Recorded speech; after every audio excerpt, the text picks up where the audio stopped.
એમાંથી જાય એક છે એ કંપનીમાં આપવાનું છે અને એક છે આ સ્કૂલમાં આપવાનું છે. તો મિત્રો જય હિન્દ જય ભારત. આજનો જે વ્લોગ છે એની અંદર આપ સૌનું સ્વાગત છે. અને અત્યારે થયા છે 12:30 અને મારે જોબ પર જવાનું છે. સેકન્ડ શિફ્ટમાં મોડું થાય છે અને જોબ પર જતાં પહેલાં જ એક બહુ જ સરસ ઓર્ડર આવી ગયો છે કે જે ઘણા દિવસથી હું કોલ કરતો હતો ફિનાઇલ માટે. તો ફાઇનલી એ જગ્યાએથી મારે આજે ઓર્ડર આવી ગયો છે. એક સ્કૂલ છે, બરાબર છે, તો સ્કૂલનો ઓર્ડર છે અને બીજું એક જણને કંપનીમાં જરૂર છે તો એની માટે પણ લઈ જવાનું છે. તો ટોટલ 5 ને 5 10 લીટરનો આજે ઓર્ડર આવ્યો છે. બહુ બધા દિવસ પછી ઓર્ડર આવ્યો છે અને આ બે ઓર્ડર સામેથી આવ્યા છે. અને એક વાતની ખુશી કહેવાય કે છેલ્લા 1 વર્ષથી હું ટ્રાય કરતો હતો એ સ્કૂલમાં ફિનાઇલ આપવા માટે. તો એ સ્કૂલનો ઓર્ડર ફાઇનલી આજે આવી ગયો છે.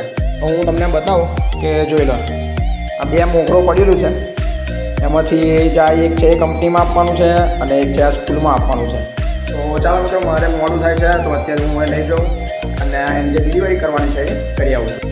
તો મિત્રો જે 5 લીટર સ્કૂલમાં આપવાનું હતું એ હું આપીને આવ્યો છું અને હવે આ રહ્યું છે એક 5 લીટર કે જે મારે કંપનીમાં લઈ જવાનું છે. અને કંપની માટે નહીં, પરંતુ આ કંપનીમાં અમારે એક એમ્પ્લોય છે, એટલે કે અમારે મેન્ટેનન્સમાં એક એન્જિનિયર છે, એમની માટે આ લઈ જવાનું છે. કારણ કે અમને પેલા સેમ્પલ માટે મંગાવ્યું હતું અને સેમ્પલનું ગમ્યું છે એટલે હવે આ બીજો ઓર્ડર મંગાવ્યો છે. એટલે આ 5 લીટરનો ઓર્ડર આવ્યો છે. અને સ્કૂલમાંથી તો બહુ જ સરસ રિસ્પોન્સ મળ્યો અને સ્કૂલમાંથી કહી દીધું છે કે હવે કાયમ એ ફિનાઇલ પતશે એટલે આપણું જ લેશે અને દર મહિને લગભગ 5 થી 10 લીટર તો એમને વપરાય જ છે.